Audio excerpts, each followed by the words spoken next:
wish I could have known Donnelly in this place. We would have had so much to debate. Did he paint these stones or did I? Who left the pots in the hut by the jetty? Who formed the museum under the sea? Who fell silently to his death into the frozen waters? Who erected this godforsaken aerial in the first place? Did this whole island rise to the surface of my stomach, forcing the gulls to take flight?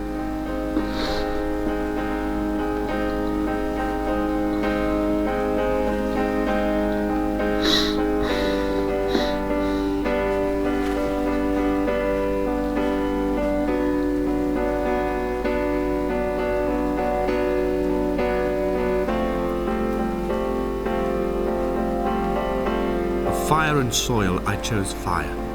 It seemed the more contemporary of the options, the more sanitary. I could not bear the thought of the reassembly of such a ruin. Stitching arm to shoulder and femur to hip, charting a line of thread like traffic stilled on a motorway, making it all acceptable for tearful aunts and traumatized uncles flown in specially for the occasion. Reduce to ash, mix with water, make a phosphorescent paint for these rocks and ceilings.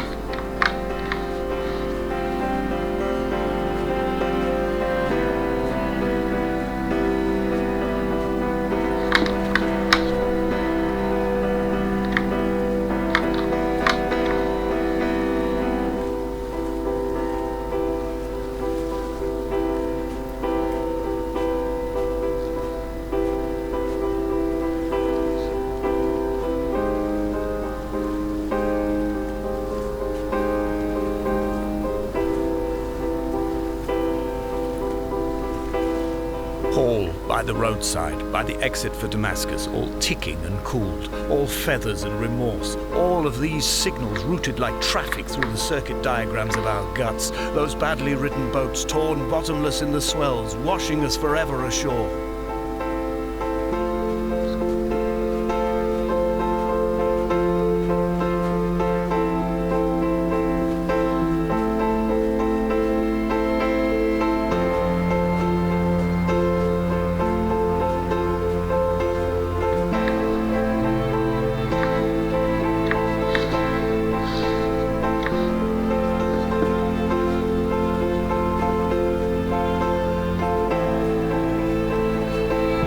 From here, I can see my armada. I collected all the letters I'd ever meant to send to you, if I'd have ever made it to the mainland, but had instead collected at the bottom of my rucksack, and I spread them out along the lost beach. Then I took each and every one, and I folded them into boats. I folded you into the creases, and then, as the sun was setting, I set the fleet to sail. Shattered into 21 pieces, I consigned you to the Atlantic, and I sat here until I'd watched all of you sink.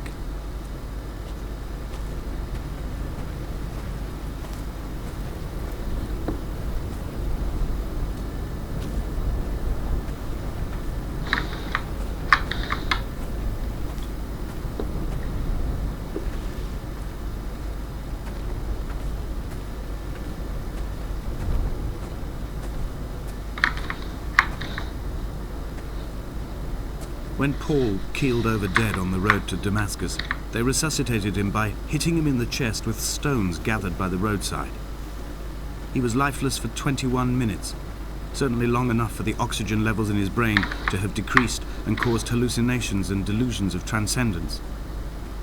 I'm running out of painkillers, and the moon has become almost unbearably bright.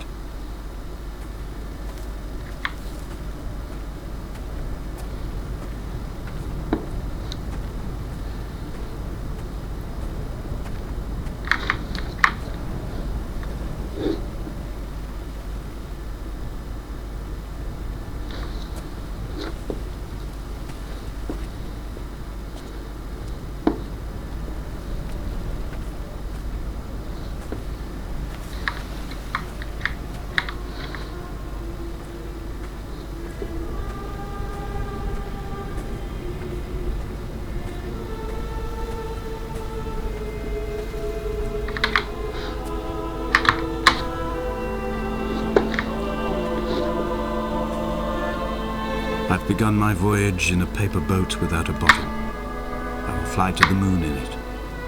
I've been folded along a crease in time, a weakness in the sheet of life. Now you've settled on the opposite side of the paper to me. I can see your traces in the ink that soaks through the fiber, the pulped vegetation. When we become waterlogged and the cage disintegrates, we will intermingle. When this paper aeroplane leaves the cliff edge and carves parallel vapor trails in the dark, we will come together.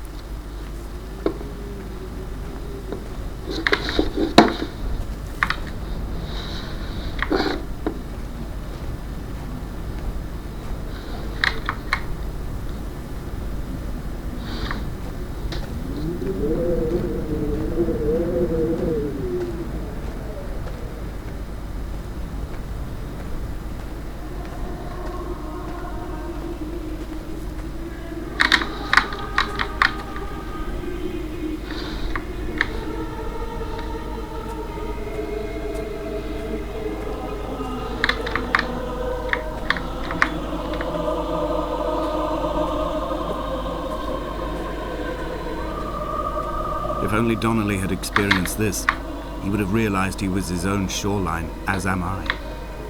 Just as I am becoming this island, so he became his syphilis, retreating into the burning synapses, the stones, the infection.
Returning to my car afterwards, hands still shaking, and a head split open by the impact.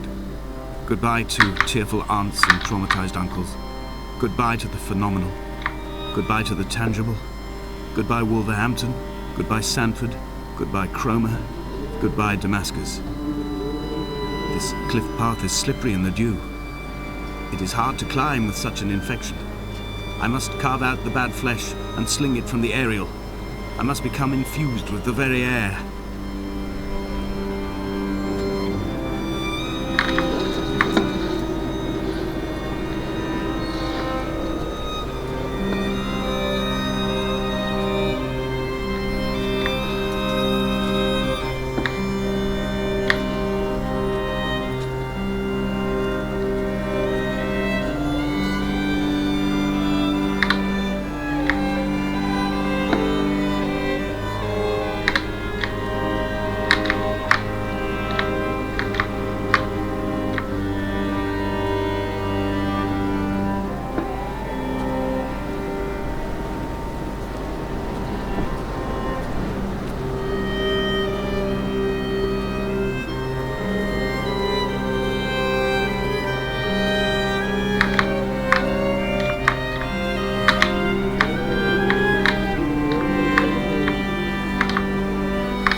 I have dredged these waters for the bones of the hermit, for the traces of Donnelly, for any sign of Jakobsen's flock, for the empty bottle that would incriminate him. I have scoured this stretch of motorway 21 times, attempting to recreate his trajectory, the point when his heart stopped dead and all he saw was the moon over the Sanford Junction. He was not drunk, Esther. He was not drunk at all, and it was not his fault. It was the converging lines that doomed him. This is not a recorded natural condition. The gulls do not fly so low over the motorway and cause him to swerve. The paint scored away from his car in lines like an infection, making directly for the heart.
Twin vapor trails in the air, white lines etched into these rocks.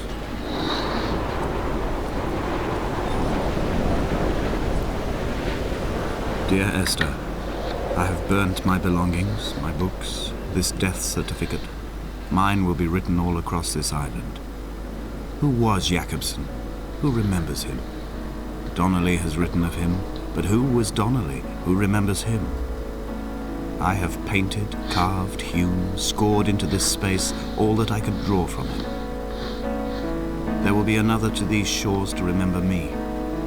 I will rise from the ocean like an island without bottom, come together like a stone, become an aerial, a beacon, that they will not forget you. We have always been drawn here. One day the gulls will return and nest in our bones and our history. I will look to my left and see Esther Donnelly flying beside me. I will look to my right and see Paul Jakobsen flying beside me. They will leave white lines carved into the air to reach the mainland, where help will be sent.